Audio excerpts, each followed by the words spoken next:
had sometimes spotty judgment, and had a good arm, not great, and won 56% of his games, and there are people that will argue he's a Hall of Famer.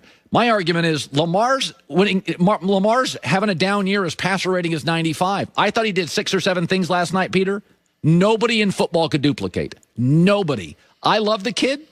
I think he's got passion and spirit, but there are those who still question him. This morning, how do you feel about Lamar Jackson, franchise quarterback?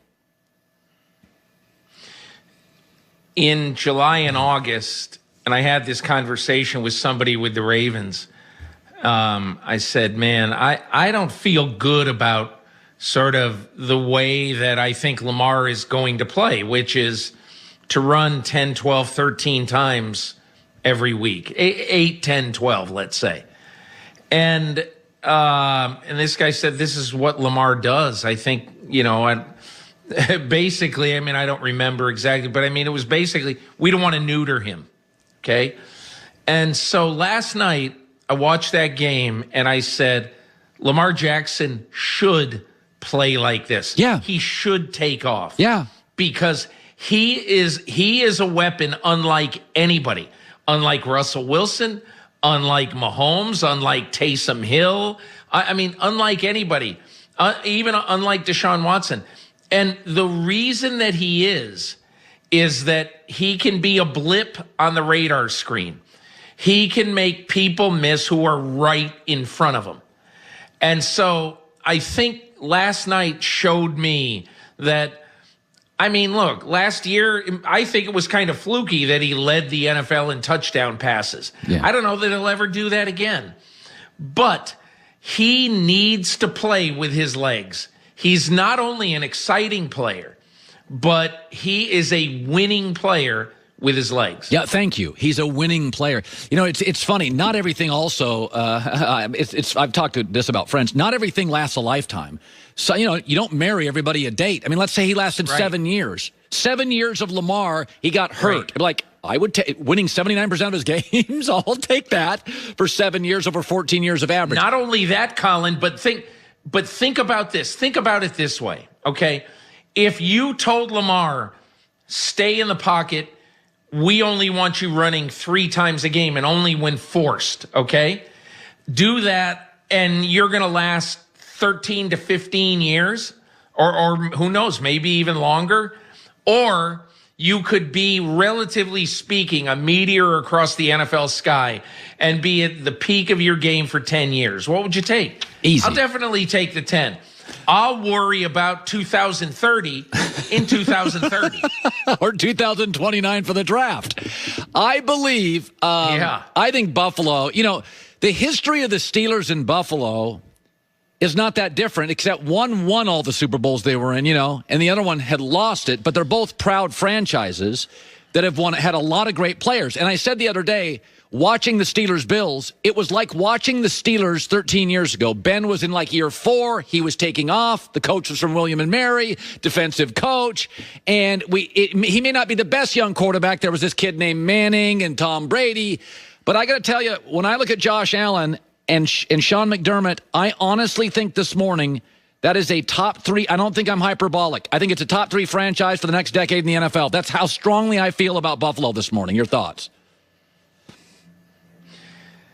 Yeah, I don't know. Top 3, we'll see. I think they got to do something first, Colin. And again, I think right now that Josh Allen has got a good chance to be a Jim Kelly type force in the NFL.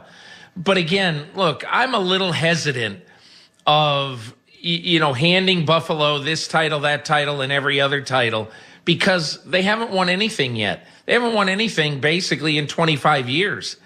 And again, I'm not holding that against them. I just want to see it. I want to see what happens in a huge game in January. That's when legends are made. That's when great franchises are made.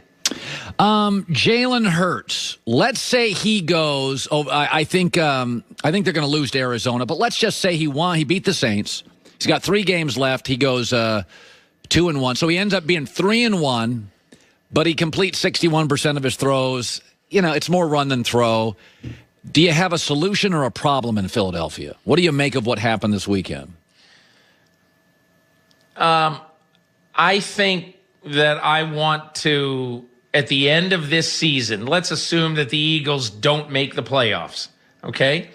And at the end of this season, what I want to do, if I'm Doug Pederson, if I'm Howie Roseman, if I'm Jeffrey Lurie, I want all the emotions to die down for 6 weeks, okay?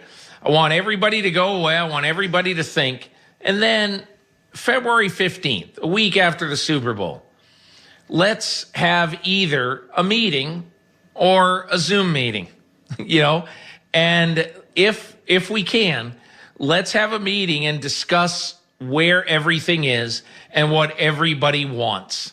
Okay. And by that, I mean, if in that meeting, Carson Wentz says, I want out. I absolutely want out. Make the best deal you can for me. I'm not going to be a good guy if you don't trade me. Okay. Well, and I don't think he would do that, but who knows? I don't know what'll happen. And, if I'm the Eagles at that time, I have to determine whether I want to take a pretty major cap hit in 2021 and go with the kid who's making nothing on the cap and go with the kid and basically try to do the best deal I can for Carson Wentz. And that's probably the way I do it. To me, Colin, I think the team that would be most interesting and the most interested is Indianapolis. It makes all the sense in the world. Reunited with Frank Reich. It's in central Indiana. Everything is nice, calm, and cool, and there's not a WIP there. Sports radio is just obnoxious. Okay, finally.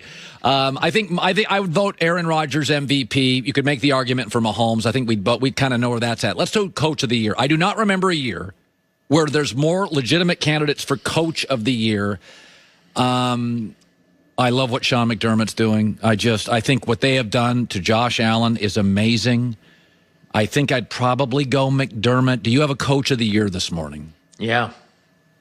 I love that pick because I think the one thing I always say about these awards is that they're 16-game awards. We have 13/16 of the evidence right now for this award. So all you can do is say, if the season ended today, who would I vote for? 2 weeks ago, I would have said number 1, Mike Tomlin, number 2, Stefanski, number 3, Brian Flores. Today, there's a good chance I would say Sean McDermott, although I want to see if Mike Tomlin gets him out of the muck and the mire. Yeah. And if the Steelers can come back, I don't mean like this week in Cincinnati, okay? But I mean, finishing off the season in style, winning week 17 at Cleveland. If they can come back and play well down the stretch, there's a good chance I'd still go with Tomlin. Good stuff. Peter King, NBCSports.com, Pro Football Hall of Fame on that committee since 92, a member of the Board of Selectors. As always, Peter, great seeing you. Thank you, Colin. I do think he makes a good point. Indianapolis is just less yelling, more calming. Nothing against Philadelphia. Why we love Philadelphia is the passion, but maybe it's engulfing a young quarterback, Carson Wentz. It's just engulfing him. All right, coming up next, why something about last night really, and maybe Baltimore and Cleveland fans will hate hearing this, and it's a compliment, but it doesn't sound like it. That's coming up. There's no better story than a Cinderella story. A lower-seeded team overlooked by odds makers surprises the world, and that is Pure Talk Wireless. They are not a one. They're not Verizon, AT&T, and T-Mobile. The heavy favorites who gouge you for data you'll never use, crush you for perks you'll never use. Stop paying for fluff. At Pure Talk USA, it's $20 a month. You get unlimited talk. You get unlimited texting. You get 2 gigs of data, but you save $800 a year. And you don't have to change your phone. You don't have to change your number. And with Pure Talk USA, it's on the exact same towers as one of the big dogs. And so you get the same coverage. I'll save you even more with Pure Talk. If you grab your phone right now, dial pound 250 and say my name, Colin Cowherd. Dial pound 250 and say Colin Cowherd. An additional 50% off your first month. Pure Talk Wireless. Simply smarter wireless.